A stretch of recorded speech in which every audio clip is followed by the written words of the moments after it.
of death.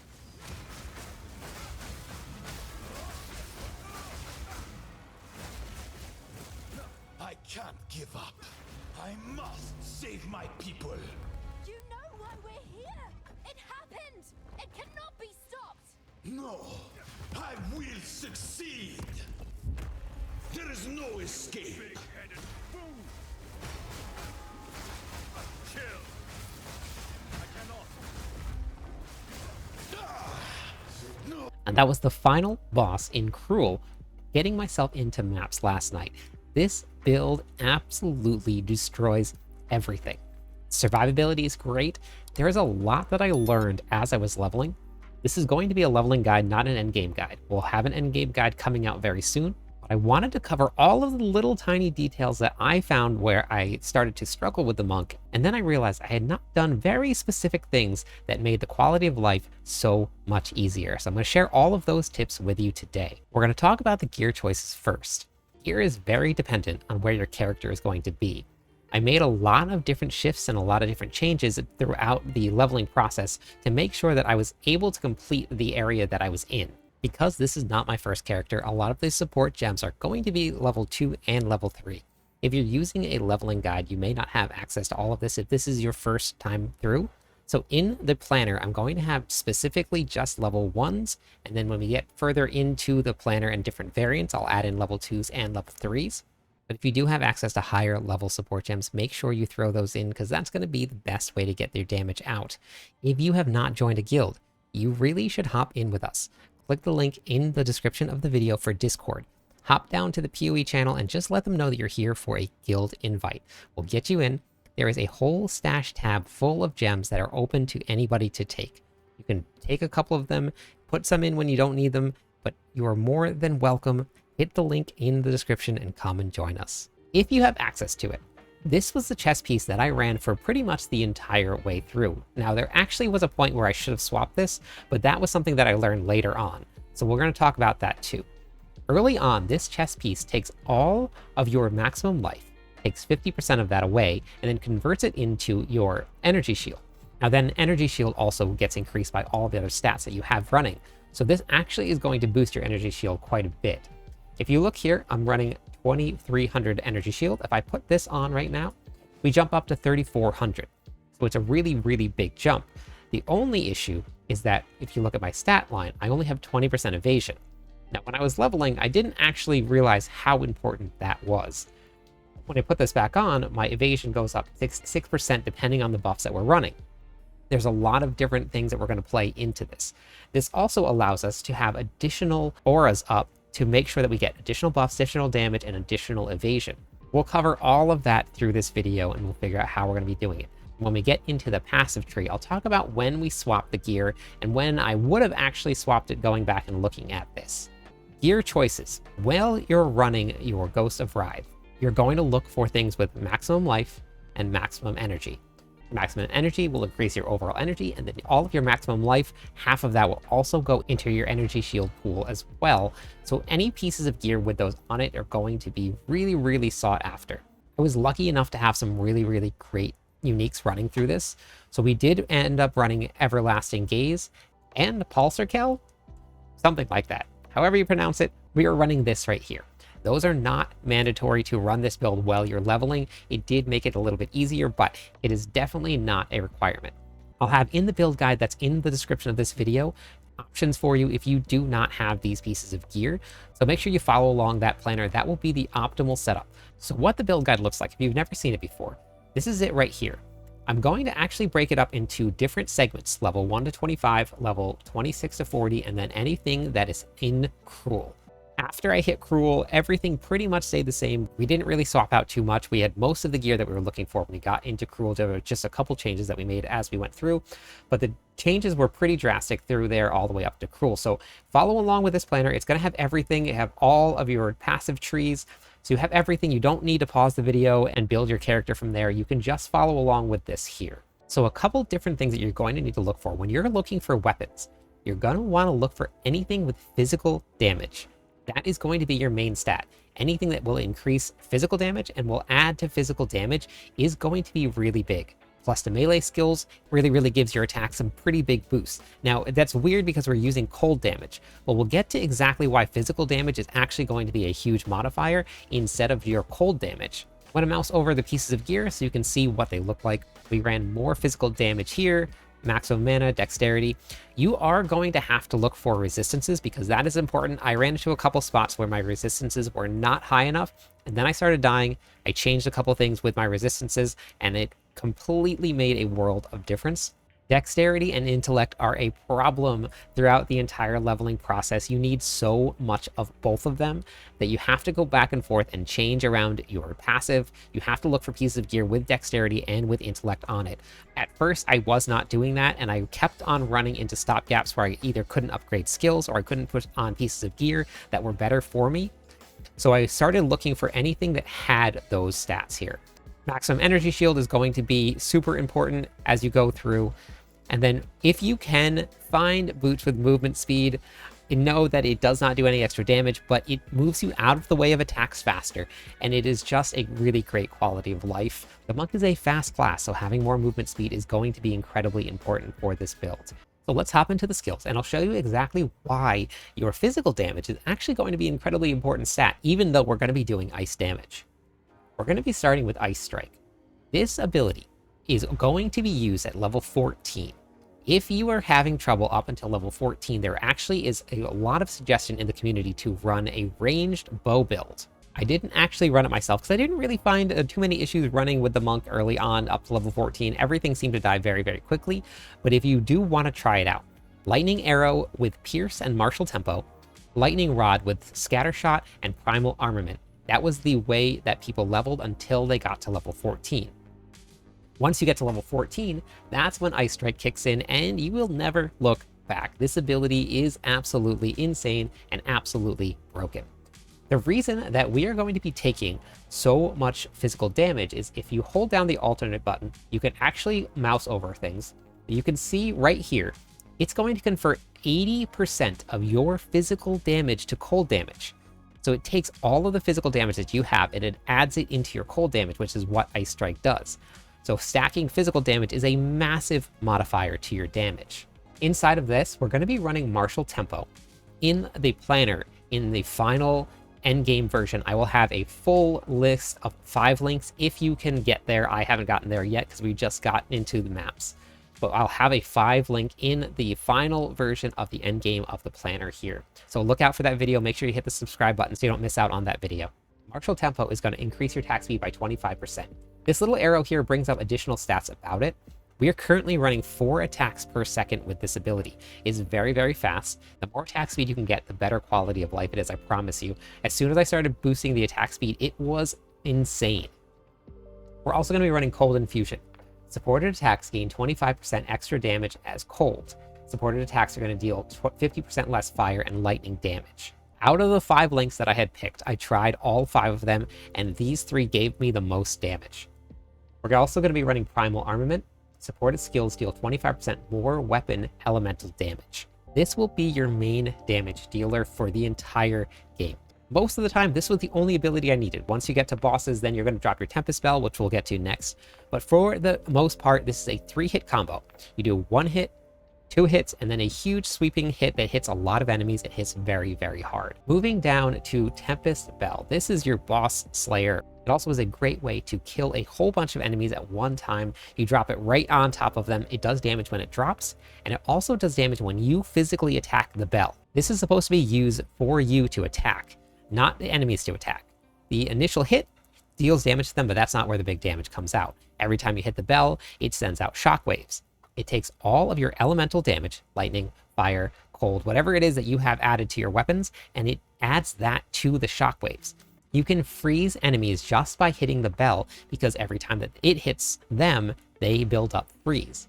Now, if you look here, I have Tempest Bell attached twice. This is something that may end up getting changed in the future, so if you don't want to get used to running this, you absolutely don't have to. But your 4-hit combos will build up 2 different bells, and you can actually drop more than 1 bell. With your Sweeping Strike, you can actually hit all bells and the boss at the same time.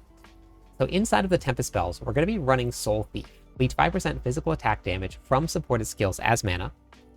Overabundance. Supported skills have +1 limits. Supported skills have 50% less skill duration effect.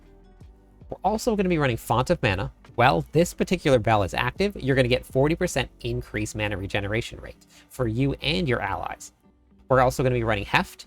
Supported skills have a 30% increased maximum physical damage.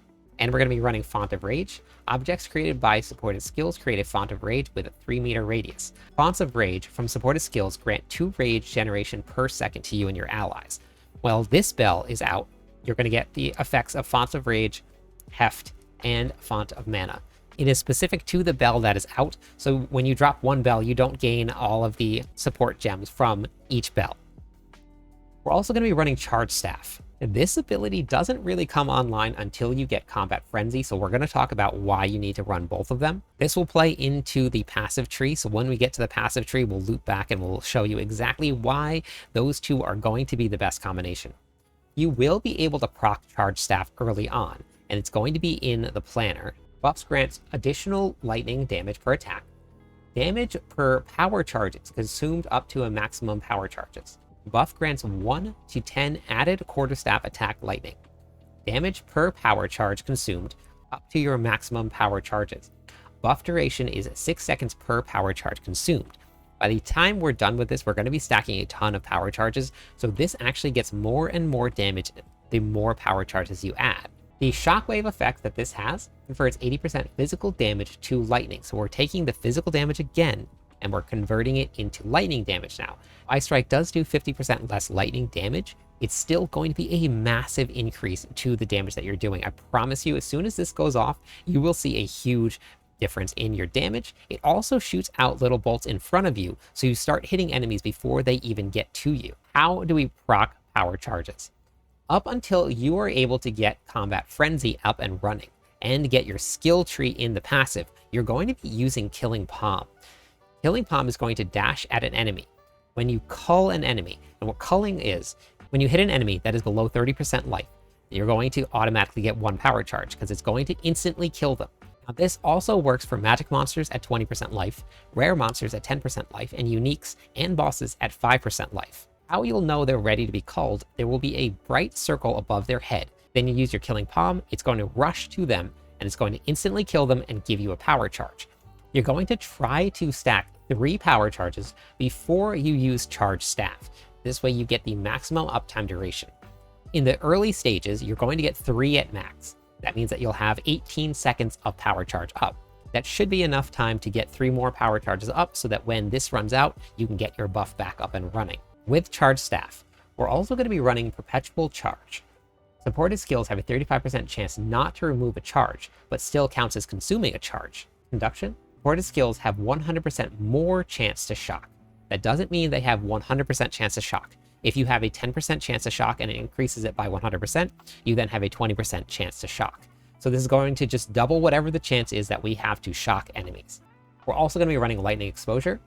Supported skills inflict lightning exposure for 8 seconds on shocking an enemy. So what lightning exposure does, it reduces the lightning resistance by 20%. So it's really, really good. So it's going to make it so that we do additional damage to anything that is taking lightning damage. For Combat Frenzy, gain a frenzy charge when you freeze, electrocute, or pin an enemy, no more than once every 2.33 seconds. We're going to be gaining frenzy charges whenever we freeze. We freeze all the time. Frenzy charges, so far, we haven't talked about because we haven't needed them, and we actually don't need frenzy charges. When we get into the passive tree, this is actually where it's going to play a really big role, and you won't actually take Combat Frenzy until you get this very specific skill. For this, though, we're going to be running Profusion. Supported skills have a 50% chance to grant an additional charge. The next abilities that we're going to be taking are going to require Spirit. I went down in the order that I took them in. You can actually swap Herald of Ice for Grim Feast if you want to. Herald of Ice is incredibly strong, and it is actually a really great quality of life. I would probably suggest running Herald of Ice over Grim Feast just because of the damage that it does and the crowd control that it provides to you. So with Herald of Ice, what this is going to do, while active, shattering an enemy with an attack will cause an icy explosion to deal attack damage to the surrounding enemies. When you freeze an enemy and you kill it, it can be any normal enemy, it's going to shoot this gigantic explosion out behind it that does a ton of damage. It can instantly shatter an entire pack of monsters, and that's pretty much what it does the entire time. And if you see here, the explosion is actually taking your physical damage and is converting it into cold damage, 100% of it. It does a ton of damage. This was a really big change when I equipped it, so I was actually really surprised. I waited way too long to get this, so don't make that mistake. Inside of this here, we're going to be running Magnified Effect. Supported skills are going to be 40% bigger, so your explosion will be 40% bigger. Ambush. Supported skills have a 100% more critical strike chance against enemies that are at full life. So if this explodes and it goes out and it hits a bunch of enemies that are at full life, it doubles the critical strike chance that it has. We're also going to be running a long shot. Supported skills are going to deal 35% more attack damage to enemies further than 7 meters from you, scaling down to no bonus at 3.5 meters or closer. So that means that when you grab a pack of monsters, that first one you kill, if it explodes and it goes out into a gigantic pack of monsters, they're all going to keep exploding, and they're going to do more and more damage the further out it goes. It's a lot of fun to watch. All of a sudden, a gigantic pack of monsters just... The next ability we're going to be running is going to be Grim Feast.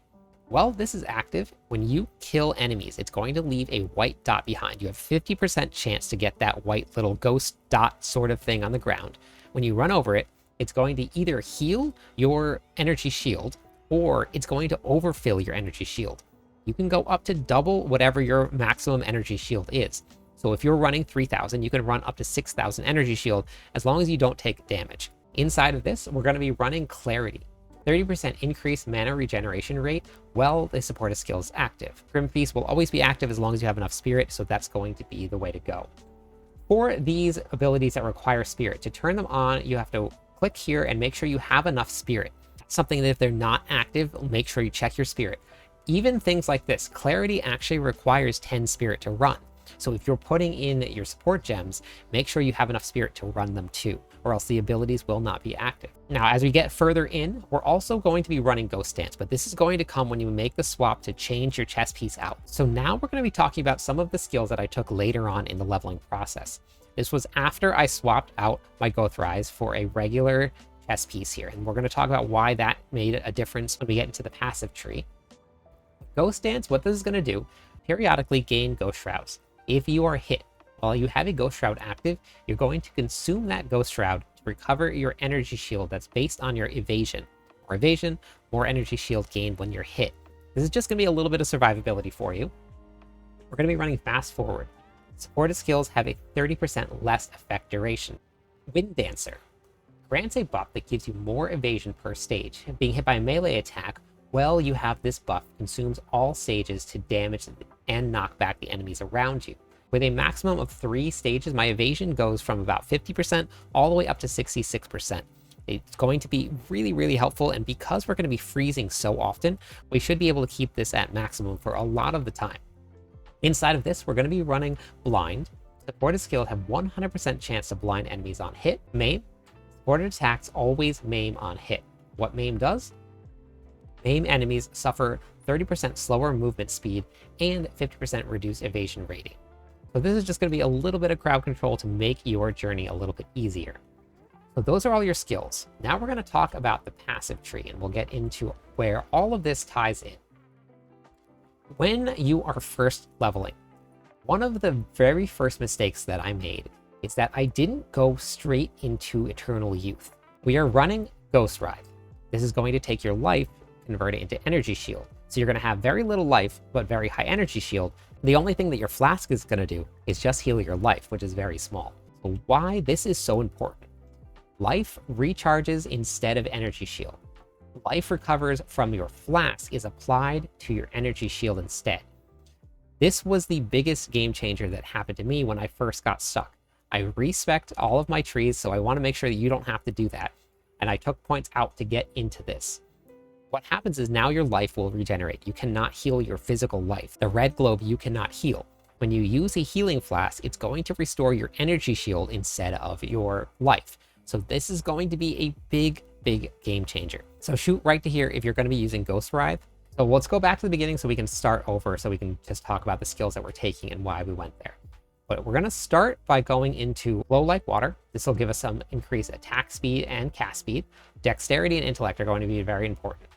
Then I went all the way around here for an increased evasion rating and maximum energy shield.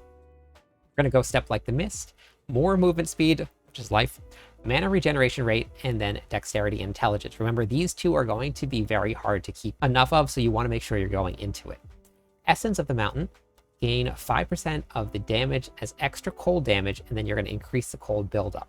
From here, if you're using the Ghost Writhe, you're going to go straight into Crashing Waves. 36% increased damage if you dealt a critical hit in the last 8 seconds, and then you're going to run straight up until your Eternal Youth. If this is not something that you're going to be running, then I went to Flow State for the additional mana regeneration. I actually skipped going into Essence of Storm until we got Combat Frenzy up and running, because once we got Combat Frenzy up and running, we were doing electric damage 100% of the time. So speaking of Combat Frenzy, where you want to go to next is going to be Resonance. This is going to play into Combat Frenzy. So if you remember, Combat Frenzy gives us frenzy charges. We don't need frenzy charges, we need power charges. What Resonance does, it takes the frenzy charges and gives you power charges instead. So the very first line, gain power charges instead of frenzy charges. So now, every single time that we freeze an enemy, we're going to gain power charges, and we have a chance to gain 2. This was why I waited. So once you get your frenzy combat up, that's where you're going to have Charge Staff up 100% of the time. So you want Combat Frenzy with Resonance. This will be a massive increase to your damage. We went down into increased critical strike chance because we want to be doing this. It's also big dexterity nodes here, and then big intellect nodes. We went all the way down around to Deadly Force. You're going to get 30% increased damage if you've dealt a critical hit in the past 8 seconds, and it's going to increase your critical strike chance. Coming down around through Echoing Thunder, this was some more elemental damage if you've shocked an enemy recently. Charge Staff, we're going to be shocking enemies pretty much all the time, so this is going to be a really big source of damage here. We went into Echoing Frost, 30% increase elemental damage if you chilled an enemy recently. We're going to be chilling and we're going to be shocking all the time. Moment of Truth is some more critical strike damage bonus if you've dealt a non-critical hit recently. Critical hit chance is going to be increased by 20. So no matter what, if you critically hit or if you don't critically hit, you're going to be getting an increase of damage from this ability here. Killer Instincts, this will give us 30% increased damage when we're at full life. With our energy shield at the way that it is, we should be at full life 100% of the time, so that'll just give us that 30% increase. We came around to Spectral Ward, +1 maximum energy shield per evasion rating on equipped body armor. Now your body armor is only your chest piece, so you're going to get more energy shield per evasion rating that's on this here. And the evasion rating, as you can see, can go pretty high. Now here is where we kind of have to make a decision. Do we go left or do we go right? If we go left and we come up here, this is where we're going to go to a 1 life build. So why in the world would we take 1 life? That seems a little scary. If you look at it though, we're actually going to become immune to chaos damage. All of our energy shield is already going to be converted to our life, so the elixirs are going to heal the energy shield. So with this build, we become immune to chaos damage, which is poison. So no matter what, we will not have to worry about taking any poison damage, which is really, really nice. Any other chaos damage we don't take either. So it's going to be a huge source of damage reduction from monsters that normally would do quite a bit of damage to us, because chaos resistance is relatively difficult to find. I would not suggest going into this unless you have about 2,000-ish energy shield rating, or you are running a bunch of evasion rating. I actually dropped about 1,200 energy shield rating for some evasion rating, and I did feel a huge difference in survivability. So if you can get your stats to about here, and then you can be comfortably sitting at about 2,000 energy shield, that will get you through the game very, very easily. So just be sure to pick the time when you want to be running this. You can actually run this with your Ghost Writhe on. When you put this on here, you still gain the benefits from maximum life, even though you only have 1 max life, which is actually kind of a cool interaction. So I do gain a bunch of energy shield. The evasion rating definitely made it a little bit easier when I got to my very first map that I tried as soon as I got to it. So pick and choose whichever one you want to play with. Just be careful when you make the swap into this here that you are 100% ready for that change. Up here, we're going to be running increased build-up duration. Hits ignore non-negative elemental resistances of a frozen enemy. 20% increased freeze build-up. 50% increased damage hits against frozen enemies. 20% reduced critical strike damage bonus. Now, we're going to reduce some of the damage that we do when we critically hit, but we're going to increase whatever our critical strike chance is by 50%. So it's a really big boost of the critical strike chance. So if we're critting more, even though we're losing 20% off of the top end of that, we're going to see an increase in damage. Coming down, we're going to be going into overflowing power, +2 to maximum power charges. This puts your charge staff at 30 seconds uptime. That stays on for so long, and your power charges will also stay up for that long. So now it makes it much easier to keep all the power charges up and keep charge staff active. Moving down, we're going to be going into Whirling Assault, 8% increased attack speed with quarterstaffs. It knocks back enemies if you get a critical hit with a quarterstaff. This is really great because there's a ton of attack speed with quarterstaffs through this whole entire place here.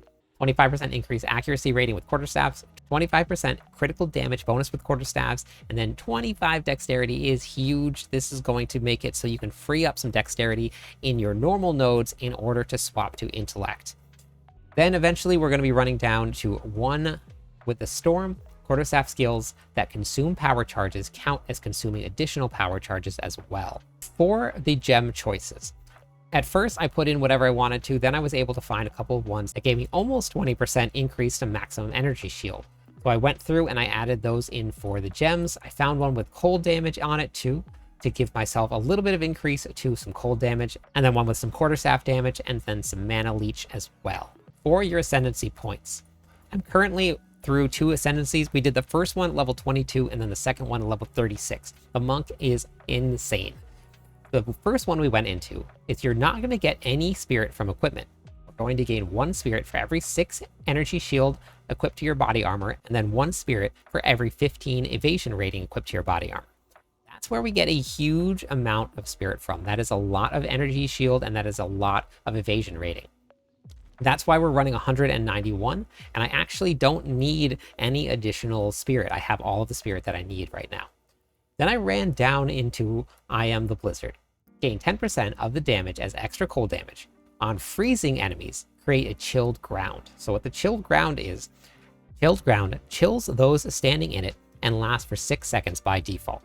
So whenever you freeze an enemy, you're going to have that effect on the ground below them.